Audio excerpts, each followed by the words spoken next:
Savior God, to thee.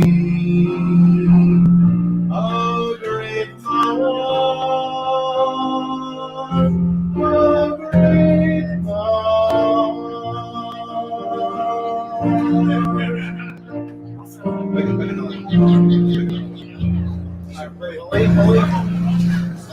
Okay, this is the verse. Yeah.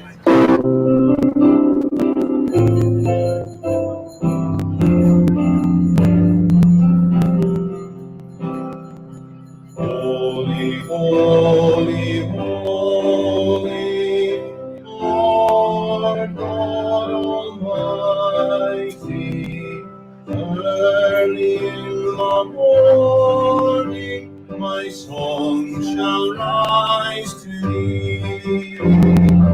Only thou art holy, merciful and mighty, God in three persons, blessed Trinity.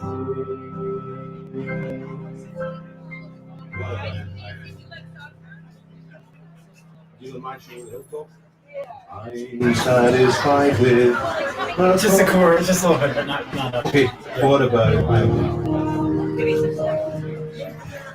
Blessed Assurance? Yes. Verse and chorus. Yes. Okay. So we sang this morning in worship. Blessed Assurance. We'll do a verse and chorus. You all can join in if you're comfortable. Blessed assurance, Jesus is mine. Oh, what a foretaste of glory divine, heir of salvation, purchase of God, born of His Spirit, washed in His blood. This is my story, this is my song, praising my Savior all the day long. This is my story, this is my song, praising my Savior all the day long. Another one, pick another one. Okay. Okay, peace like a river. Here we go.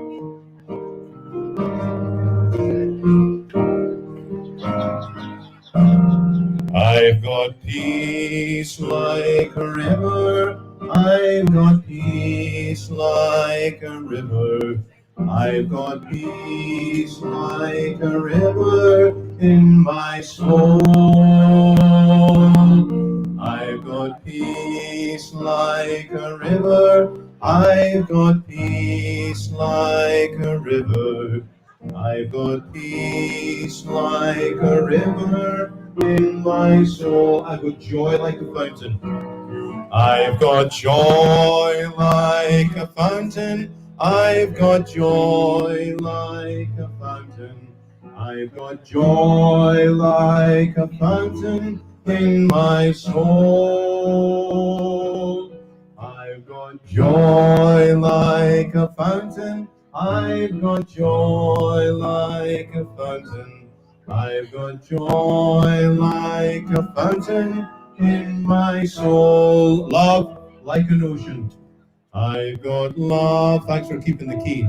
A fountain. I've got love like an ocean. I've got love like an ocean in my soul. I've got love like an ocean. I've got love like an ocean.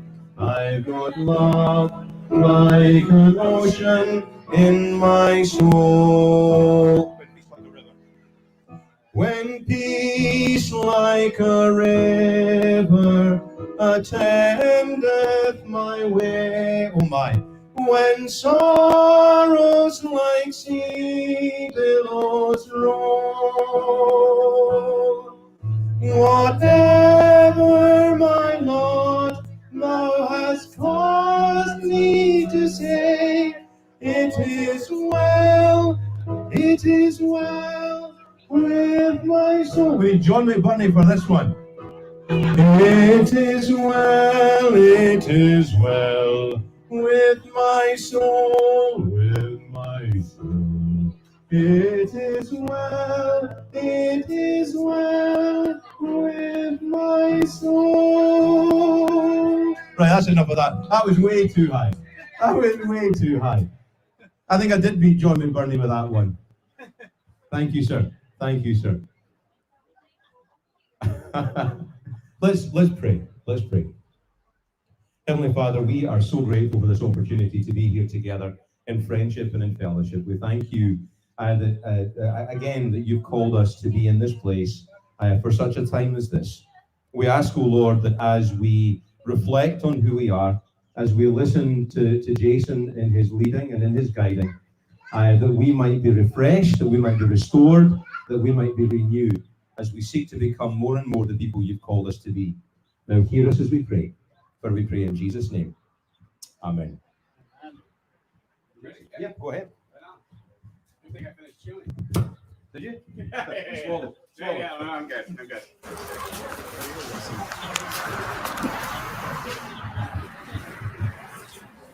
How about giving it up for Pastor Ian for the stirring rendition of it as well? I mean, that was really something. Stirring something. I'm going to tell you what was stirring. Oh, that's so good. He can be hired too for your local event. And he relatively low priced. It is a blessing to be here. Again, my name is Jason Tucker. I'm a Presbyterian pastor in Red Bank, New Jersey. I met Ian a few years ago when we both were at different churches, and I just think the world of him. And I'm so happy to get to be here and hopefully to be part of being a catalyst to help Pluckerman continue to move forward. I'm really excited that you had a chance to gather here in person. I mean, this is so good. This is awesome. You could be here hanging out together, having some good fellowship together, and hopefully hearing too about how the church can start going forward. So I know it's tough whenever you have a consultant. I don't know about you, but I usually have a kind of an allergic reaction when I hear about a consultant. And just know I know that. I would much rather be seen as a strategy friend. I kind of like the sound of that better. But what I do is I work with churches and help them to see pretty much what they already know is going on, but to be able to name it and to put a really good process together to do something about it. And so I've been working with this session over the last several months, as Ian said. And the way this process works, it starts with the leadership, starts with the elders and the staff, but now we're at that place where now it gets opened up to the broader congregation to join in, not just on a plan that's already been pre-decided. That's not how this thing goes. You're an active part of deciding what the plan is. My job is to identify the areas that I see and have assessed are areas that are going to be targets for you to work on over the next several months. So let's get into it. I love this verse for Pluckerman. See, I am doing a new thing. Now it springs up. Do you not perceive it? I am making a way in the wilderness and streams in the wasteland. I love that from Isaiah because it reminds us that those areas of our lives, or maybe even of our churches, that we think are too far gone, the Lord is the one who provides streams in the wasteland. He makes the impossible happen. He brings life in a way that we hadn't seen before. And my prayer for this church is not just that you will grow numerically.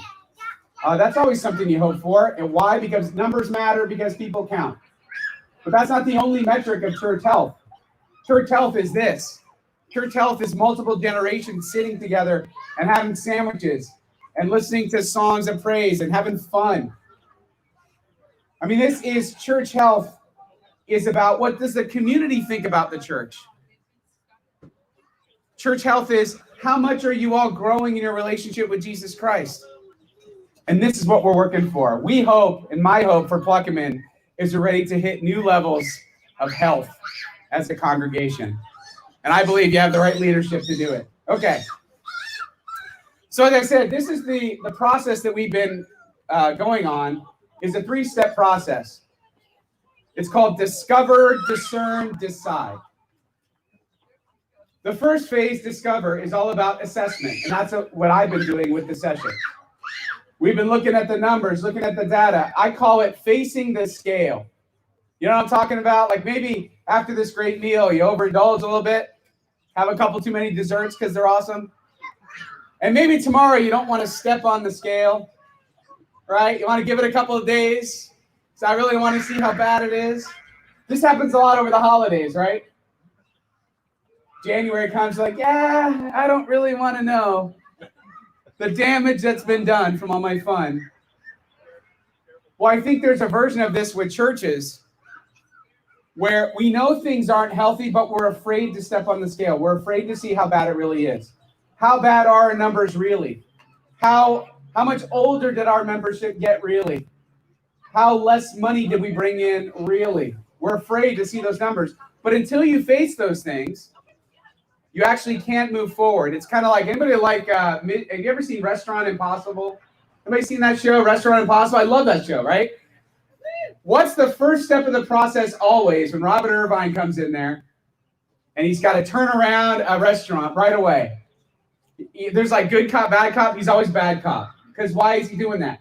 Because he's trying to get them to see and feel the pain of just how bad things really are. Because everybody wants to pretend it's not so bad. And until they can break through and get through to the owner that things need to change, nothing ever will change. So that's what we've been working on over the last few months is the discover phase.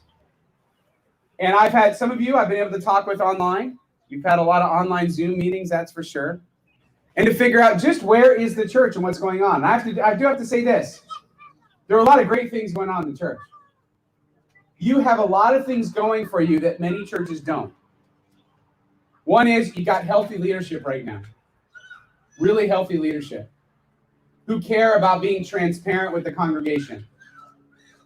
Who care about getting everybody to work alongside one another, not just saying, oh, well, here's our plan, so everybody jump on board.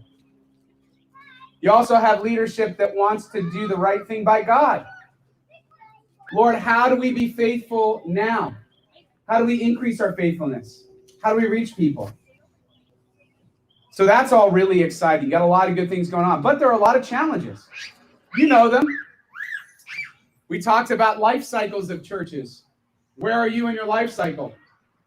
And the truth is, you have to plant new life cycles all the time, which means bringing in younger generations.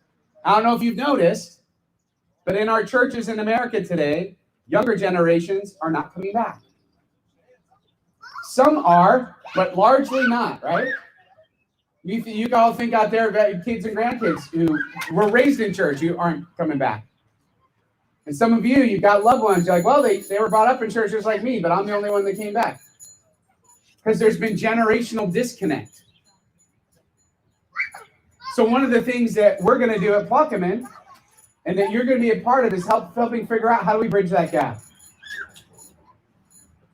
So based on the work that we've done over the last few months, here are some of the perceived strengths of the church. Your church is known for its support and care. Almost every single person that I talked to talked about being cared for in a time of need. That this is a tremendous place of support and care. And that's something you never want to lose, because that is what church is supposed to be, right? I also heard about the church being a family. I heard that a lot. Church is a family. The music ministry. Pastor Ian, and he didn't pay me to say this. This really was a strength. His leadership, his messages, his connection with people, and even the folks that I talked to here today, feeling connected with Pastor Ian, was something that came up. Also, your physical assets as a campus. I would sell an appendage to get the kind of land situation you have going on for my church. I mean, you really have a gift in what you have as resources. Largely untapped resources, yes. But you have more resources than many churches do. That's a total strength, a total blessing. And your missions. The medical equipment ministry is something that comes up time and time again. It's what you're known for. It's a rallying point for the congregation. You have a lot of things that are going really well. And I hope you feel that. Because I know that sometimes, again, you bring someone in, you're like, well, these are the issues that we got to deal with. And you just get the sense that it sounds like we're not doing anything right. And I don't want you to feel that, because that's not the case. In a lot of ways, there are a lot of signs of health. But what if you continue to grow healthier? What if you could reach more people with the gospel of Jesus Christ? What if you could bring in younger generations? What if you could bring in older generations? What if you could bring in all these people around here who don't go to church and don't even know that they're missing it? Or people who swore off church years ago because they had a bad experience? Or people who were so turned off by other Christians, they're too scared to come step back into church? What about them? What about all the people that are just hurting with depression right now because of everything that's happened in the last year, who feel disconnected, who want to belong and be loved? What about those people? Why not you? If not you, who? God's given you a mission field that he's designed you perfectly for to reach. So how are we going to do it? Some of the challenges, of course, that came up are not challenges that you'd be surprised with. Not as many young kids and young families. I think it's awesome. You actually have some new young families here tonight. But not as many as maybe you did once upon a time, wondering what to do about that. Maybe a lack of time and resources of people. You know how it is. Like the same people volunteer to do everything. Less and less volunteers have the time or ability to step up and do that. The changing demographics of the region is another challenge, right? COVID-19, a little bit of a challenge. Honestly, though, you know what the biggest challenges are for most of our churches? Our biggest challenge is ourselves. Because, and this happens accidentally, we love our community of faith so much. But what can happen over time is all we do is focus inward on that community. And we forget that our job isn't to just focus inward. It's to figure out, how do we take what we have inward and bring it outward? How do we continue to think about the people who aren't yet here? What are their needs? What are their hopes and dreams? What are their pain points? And we don't mean to do it, but we get a case of insideritis. And everything we talk about and everything we do is really about us and our preferences, and not about our call from God to reach the world. Now, the truth is, your church and our churches have something unique over every other institution in America. We have 5 generations under one roof. 5. I can't think of another institution that has that. The church in America has 5 generations. The builders, the boomers, the busters or Gen X, the millennials, and Gen Z. And then, actually there's 6, the new generation that's now coming up of newborns. Under one roof. It's incredible. And all have incredibly different views of the world, different understandings of what church is or should be, and what they're hoping to have, different understandings of relationship with God. All of them, completely different. I think about my grandpa in the builder generation. He was a World War II Navy cook. And he came home from war and he was a good Catholic boy, had 6 kids, living on peanuts. He learned to be an electrician. And if I would have came to him with the idea, you know what, Grandpa, you really should think about what feeds your soul. What kind of career would you like to have? My grandpa would be like, are you seriously? Be thankful you have a job and shut up, right? That'd be my grandpa. That was his whole way of seeing the world. And the builder generation literally built the institutions of America all around us, including our churches. Then you had the boomers. Those kids of the 60s, man, they messed everything up. They decided that, you know what? If I go back to church, I want a different experience of church. It's actually the boomer generation where they coined the term generation gap. Margaret Mead coined the term generation gap between the builders and the boomers. And the boomers are the ones who started the contemporary worship movement.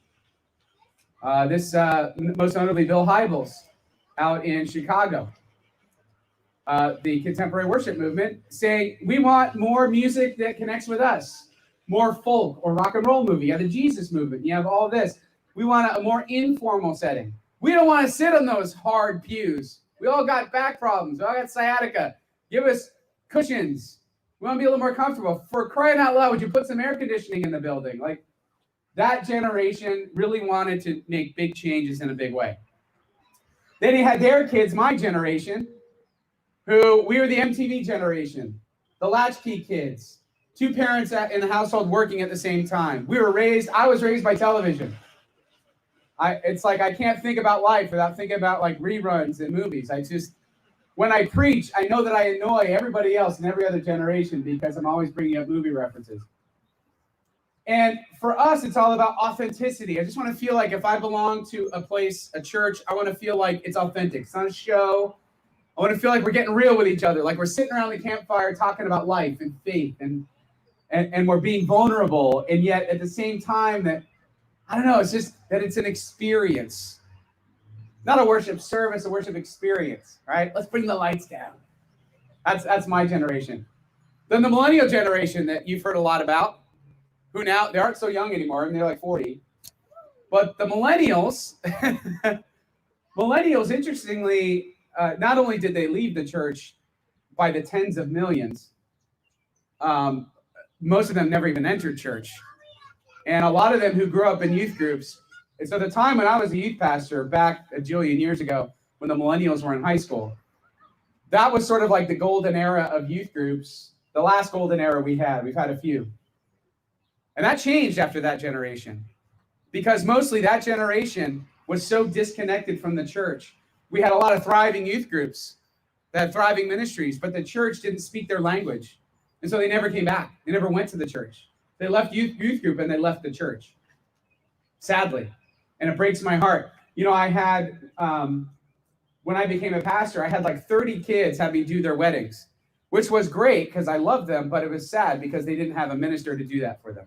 They had to ask me because they left the church, right? So they have a whole different view. They're like, we don't even need a church. Let's go meet in someone's living room and sing Jesus songs and wear our pajamas and eat pizza. And that I'd rather do that than this whole model of church that we have.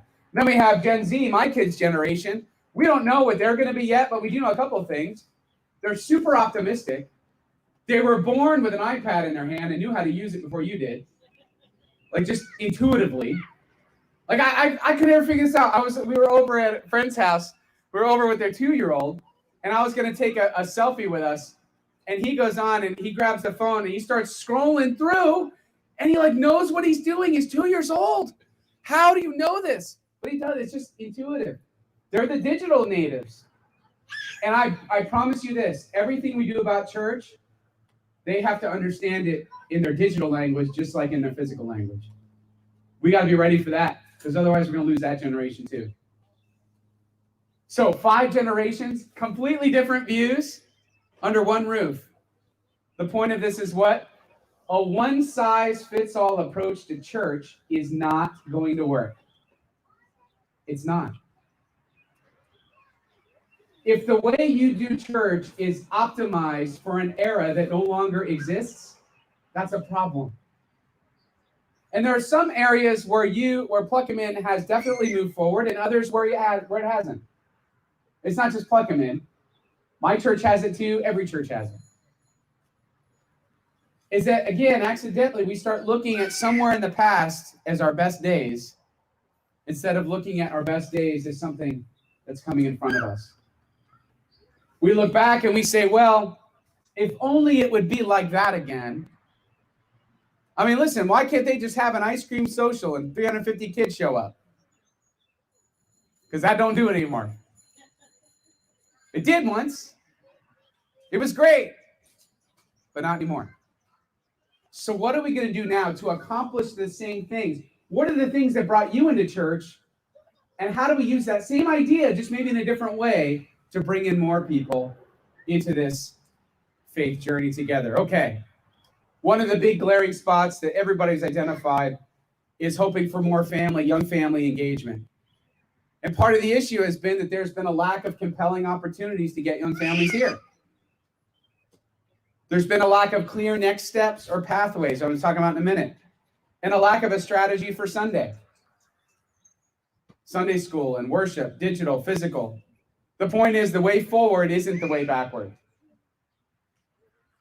So when you're looking at reaching young families, you got to think about, do I know what young families really want? I encourage you got some young families here, talk to them. It was really what's amazing to me in just a couple of conversations I had with some of the newer young families that are here tonight is I just asked, how'd you come here? Guess what was the same? Someone talked about it or someone invited me, and they invited me to something. It was either an event, a program, or something. Not rocket science. Somebody inviting somebody to something at the church.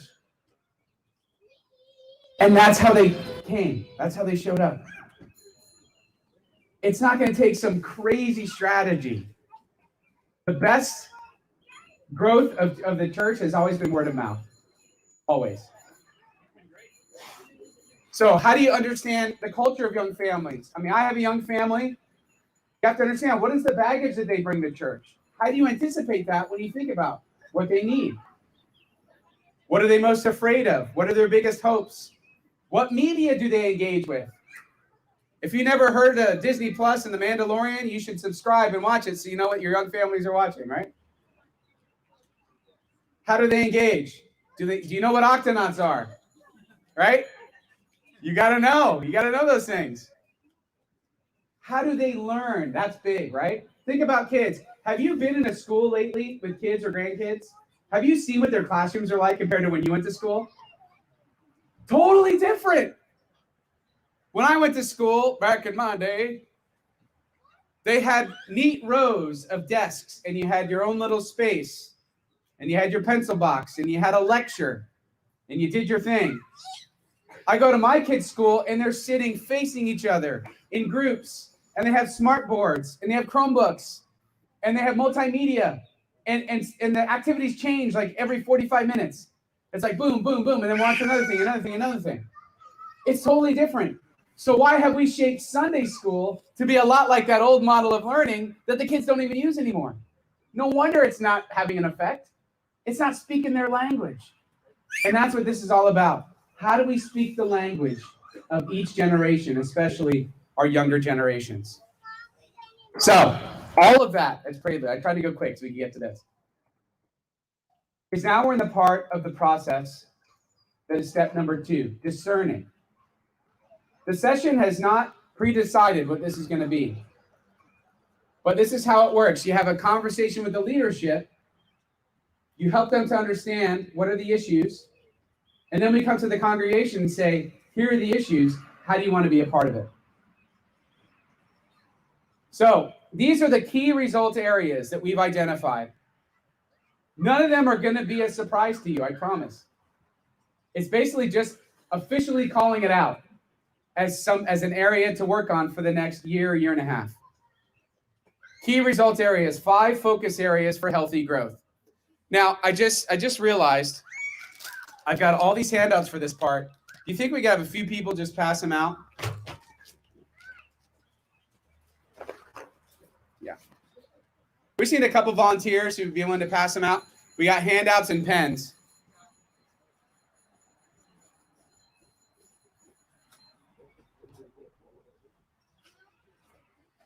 Everybody.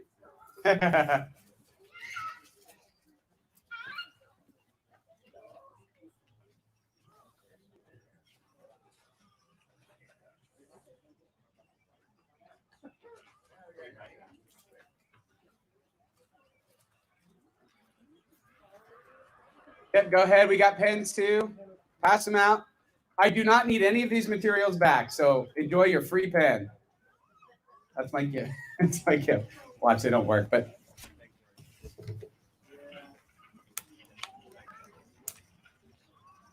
You might need your reading glasses, but even if you can't read the slides, you can go home and get the magnifying glass.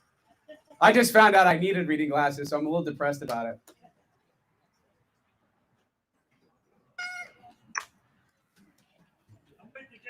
Thank you.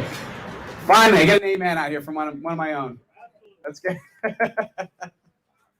My wife kept showing me something on her phone. She's like, here, honey, look. And I kept going like, I think I need glasses. Sure enough.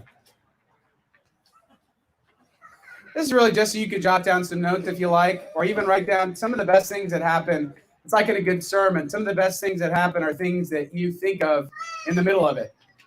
It's like the Spirit speaking and working.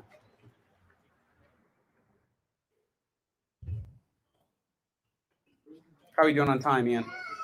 It's 6:30. So maybe like 10 minutes? I think and then maybe 15 more minutes and then we'll break. We'll do the groups. Okay, great. Yeah. So I want to make sure. So we're done at 7:15. Perfect. Yeah, okay. Yeah, Good. All right. So let's talk about these 5 areas.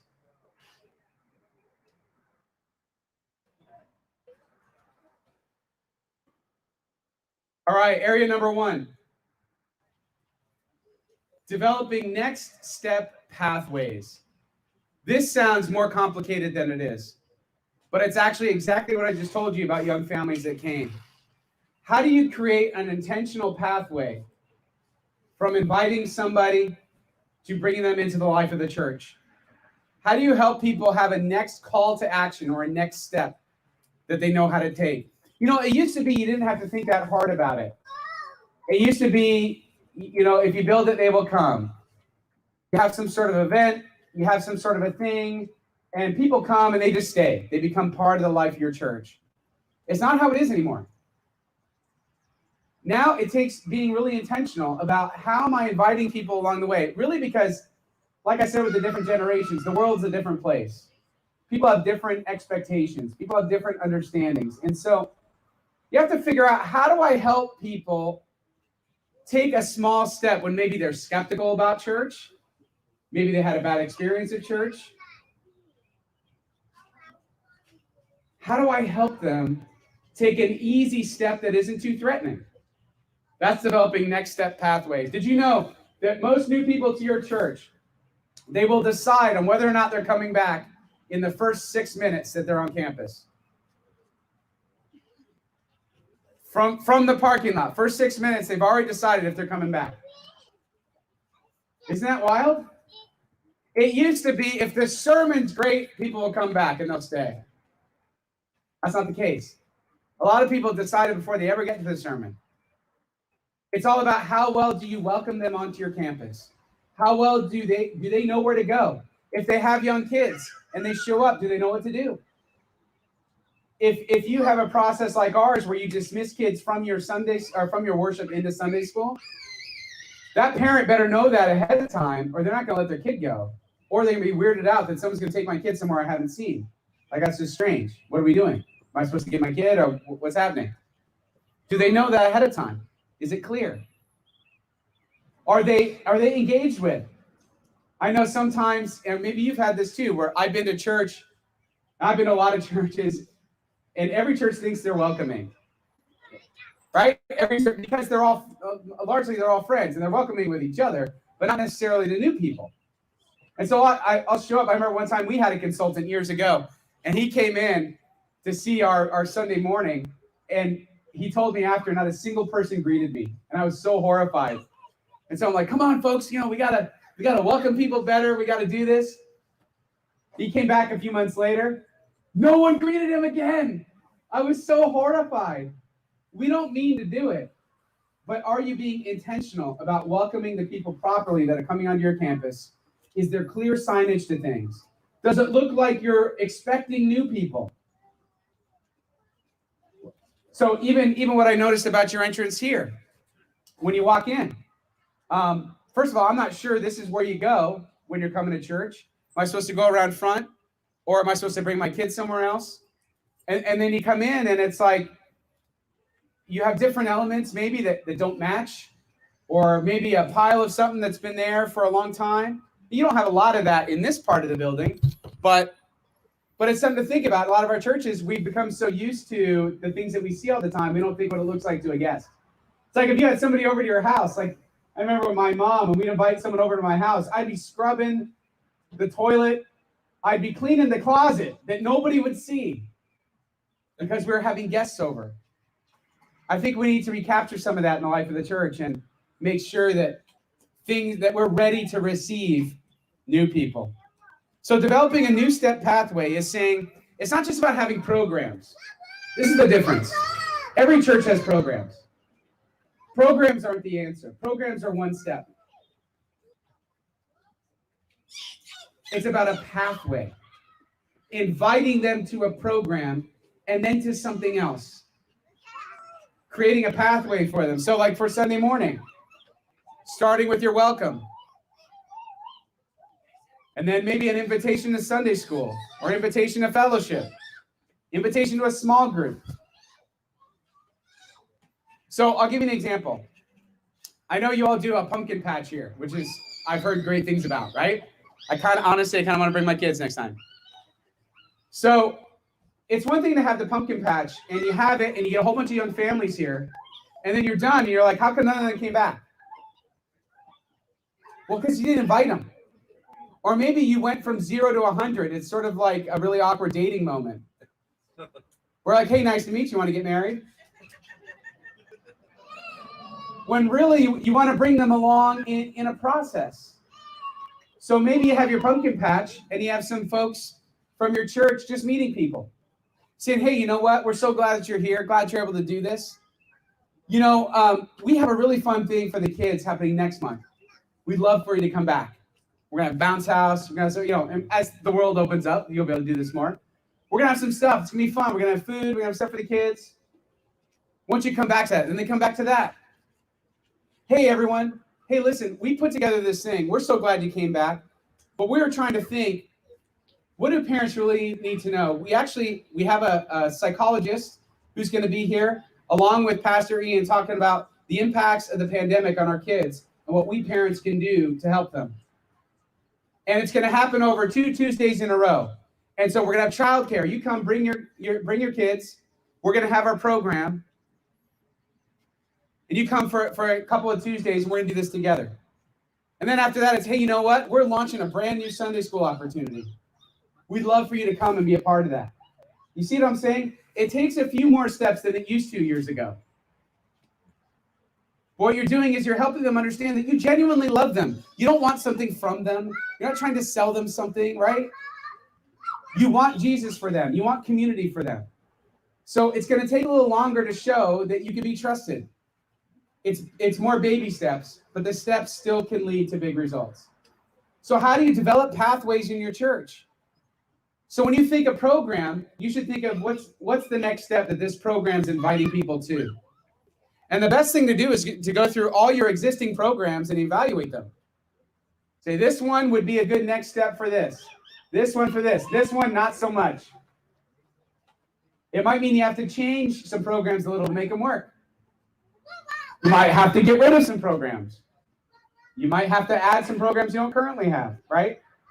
But it's all about building a pathway. The key question is, how do we create on-ramps for the people we're trying to reach? The more on-ramps, the better.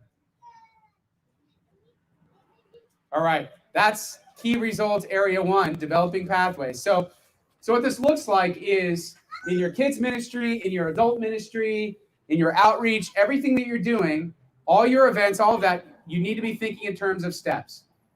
What's the pathway of steps that get somebody from outsider to engaged member?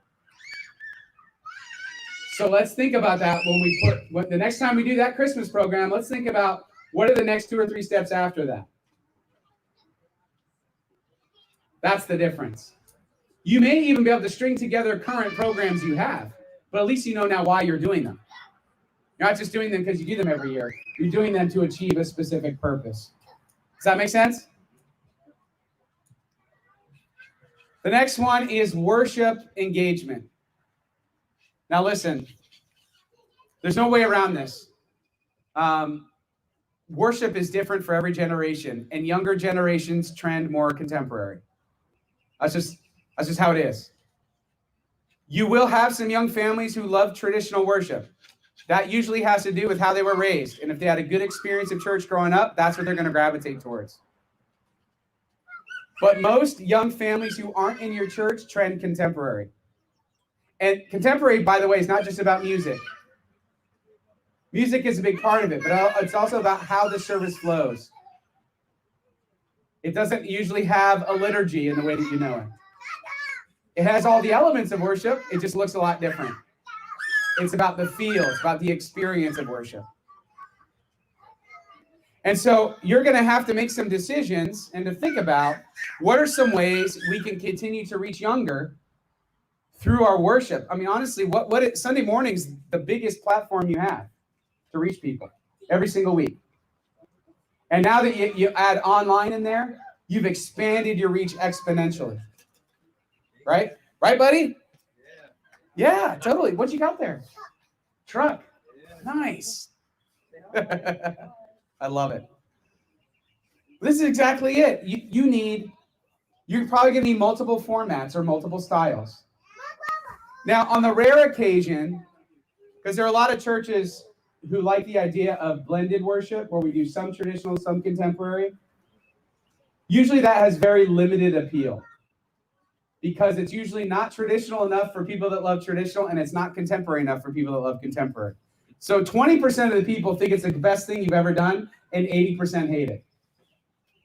Now, I've seen churches where it can work, but those are the outliers. Who knows? That could work in this church. I don't know. But most likely, we're talking about an additional worship experience that's going to help reach younger. And, you're going to have to make some decisions about that. What does that look like? Do we try it just once a month and see if people like it? Is this something we do only online for a while? And then we do it in person over time? Is this something, right? These are decisions that you're all going to have to wrestle with. What are the staffing needs? What kind of Sunday school do we need to be prepared for? Which we're going to talk about in just a minute. And usually what we're seeing in contemporary is the number one hour for worship for young families is 10:30. I don't know. Apparently that's the magic time. 10:30. With Sunday school at the same time. Because, I mean, right, wrong, whatever. You could say, well, they should do 2 hours. They should do worship and Sunday school. Right, wrong, whatever. Younger generations they love their kids, but they're all for, they can go to the other room and do something that's age appropriate so I can actually listen to what the pastor's saying. Right? So you got to be thinking about this. How do we make this happen? And for example, contemporary worship is also about how you talk. When you go to church, if I'm new to church, and this actually happened to me when I was new to church, and somebody told me that coffee was in the narthex, I had no idea what the heck they were talking about. What's a narthex? It's like the most churchy word ever than to say lobby, right? Or foyer. Go there and have a narthex. It took a long time. I was so embarrassed to ask what it was. But this is true in a lot of things. We can't assume that people have that same shared language. So you have to unpack it for them. So what I do in our contemporary service, we have both styles in my church, traditional and contemporary. We've been able to grow our church younger by about 15 years, average age, over the last 9 years. And we've been growing at a rate of 5 to 7% a year. And that's with a decline in traditional of about 10% a year. We are now a church that's 2/3 contemporary, mostly younger families. And it's taken really about 3 to 9 years for that to happen. But it did. And the thing is that you have to understand is for most of them, it's all about how do I take what we love about being Presbyterian, about Reformed theology, about what we believe about God, about how we love one another, about the way we do things, and how do we translate it in a way that they understand, that they embrace, that they love themselves? Because what good are our traditions if there's nobody to hand them to?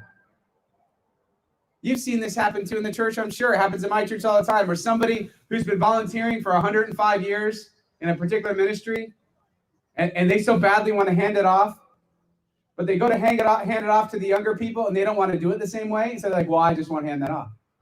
I'll just keep volunteering for another 100 years. And I'm going to be mad about it every day. That's how it's going.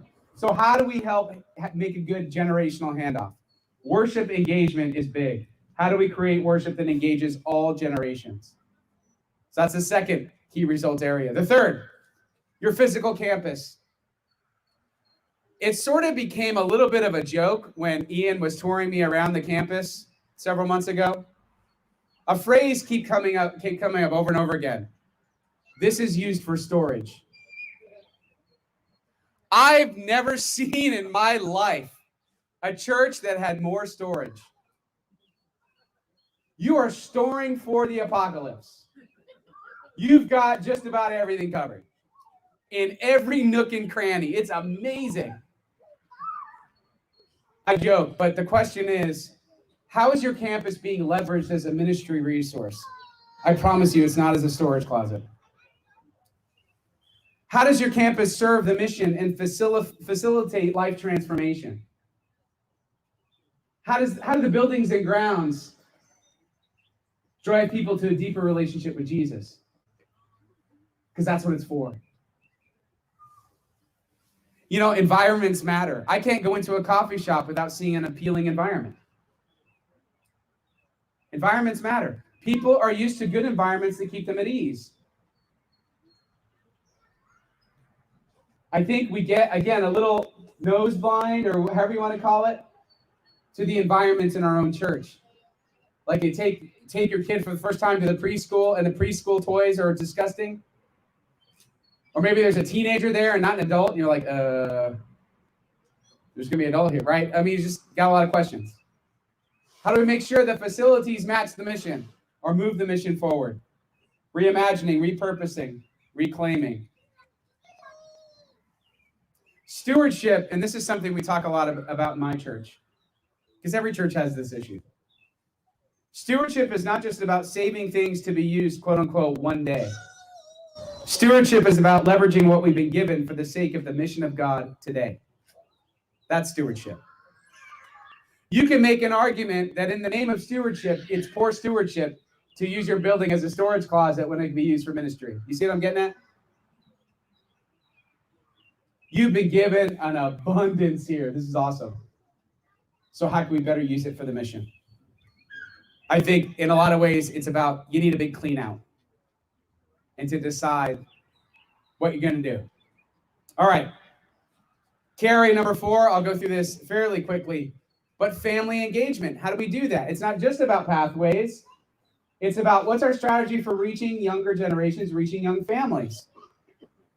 I want to share with you, this is actually a book that I was made aware of through NPR. I was listening to NPR one day, and they were talking about this book called Dreams of the Overworked, Living, Working, and Parenting in the Digital Age. It's a fascinating book. They studied 9 young families, and they investigated the 3 dominant cultural myths that are driving their behavior, guilt, and stress. So young families who are out there, these may resonate with you. These are the 3 things that they say all of you are fighting against. Number 1, the myth that you have to be an ideal worker. Boss says jump, you say how high. Boss says come in extra hours, you got to do it. You got to play the role. You got to be part of the team. You have to be the ideal worker. Myth number 2, you have to be the perfect parent. And already, those 2 myths can't exist in the same space, because you're not going to be the perfect parent and be at every play and every sporting event and coach the team and be available and give your kids quality time if you have to be at work doing the thing for the boss. You see what I'm getting at? And so the conflict of those things is creating a lot of stress and guilt. And then the third, having the ultimate body. You have to be physically fit at all times. I don't care how many kids you had. You got to get back into shape, right? Hi. It is blue. Those are the 3 dominant cultural myths that all your young families are coming up against. So the question is, how does the church provide help understanding that these are their pain points? How do we come alongside young families as a resource to help them? How do we help families find their home here? How do we create engaging opportunities for young families? You have to know, what's the baggage they bring? What's the baggage we bring? What are all of our assumptions of what young families need? What does this mean for our Sunday school? Do we have young parent events or groups like MOPS or preschool parents? How are we going to leverage our successful events like the pumpkin patch, etc.? How can we help out our young families? That's the next key result area. And then lastly, digital engagement. And this is something you've already been working on. In fact, a lot of these areas you've already been working on, which is really exciting. Digital engagement is thinking about your online community as an actual church campus. Many people feel like they're a part of your church and they've never set foot in here. Meaningful, actual ministry is happening online. What do you do with that? How do you use that as an engagement strategy to help people grow closer to Jesus and with this community of faith? It's not just about watching a service online. It's how am I making relationships with people? It's not just about posting that funny thing on Facebook or posting a Bible verse and think that's going to attract people to your church. You need a strategy. Your website, your online worship, your social media, these are the new front doors to your church. How are you going to get people to take a step in? Again, it's about creating pathways. So for example, we just had new members join this morning in our church. This is the second new member class we've had during COVID. And both times we had about 40 people join the church this time, and half of them had never set foot in the church till today. I don't even know what to do with that. I don't know what that means. But what it means is people are finding genuine engagement and community with the Lord and with other people online. So we're going to have to figure out what's our strategy. Because these kids, they're going to expect it. They're going to expect to be part of their life. So how are we going to make sure that we're ready? All right, now comes the fun part. Now we are going to turn this conversation over to you. For the next 25 minutes, we're going to invite you to pick a key results area conversation. You're not on the hook yet. This isn't a lifetime sentence, but this is in the areas that you want to have a conversation about. We're going to just ask you to just move in such a way that you can hear each other in all 5 of these areas. Now, we have a high-tech way to put this together too. So anybody with a smartphone, if you want to do this, it's going to be a lot of fun. So if you text any one of those, it's actually on the last sheet of your page too, of your notes, in case you're looking for it. But whether you're interested in the Pathways group, the worship group, the campus group, the family group, or the digital group, you'll choose 1, 2, 3, 4, or 5. Just pick a number and text that number to the number here, 908-529-8783. Oh, you have to text the word. Okay. Don't text the number. I'm just kidding. You have to text the word. So if it's Pathways, text Pathways to that number. Worship, worship. Campus, campus. You get it.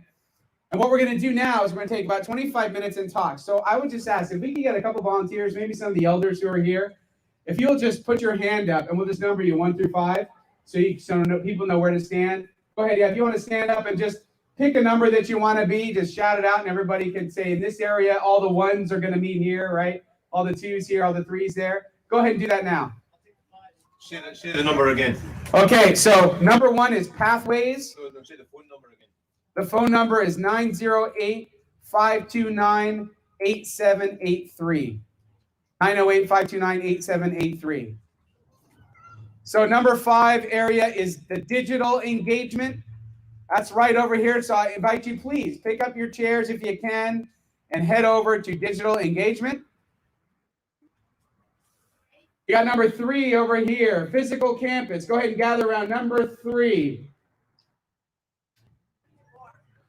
4, right here. We got family engagement. Number 4, go ahead and join number 4 over here. It's okay. Yeah, I know. Everybody's comfortable. All right. What do we got over there? What is left? I think we have worship yet and Pathways.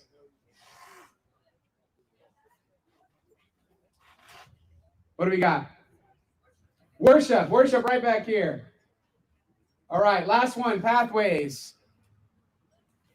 Need someone in the pathways group. Who's got it?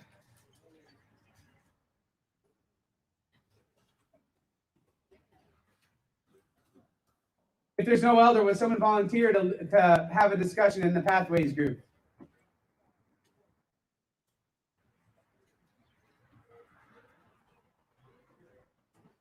Not on the hook for anything other than.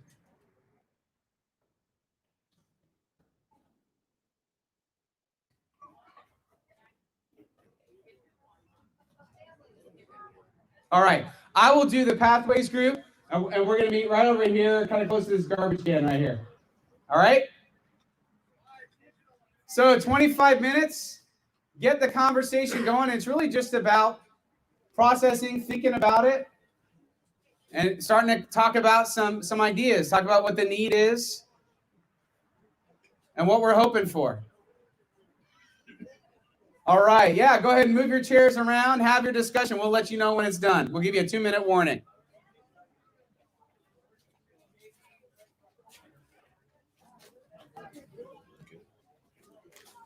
So for the folks who are watching the stream, the number is on the screen. You can go ahead and you can text one of those areas or more to that particular number, and we will connect you with other folks who are interested in that particular area of ministry. We're going to end the stream just now. It's good that you've been able to join with us. Thanks for jumping in online. I know there's been a few folks who have watched live. We've also, I know, got some folks who are watching this after the fact. Thank you again for being here, and God be with you.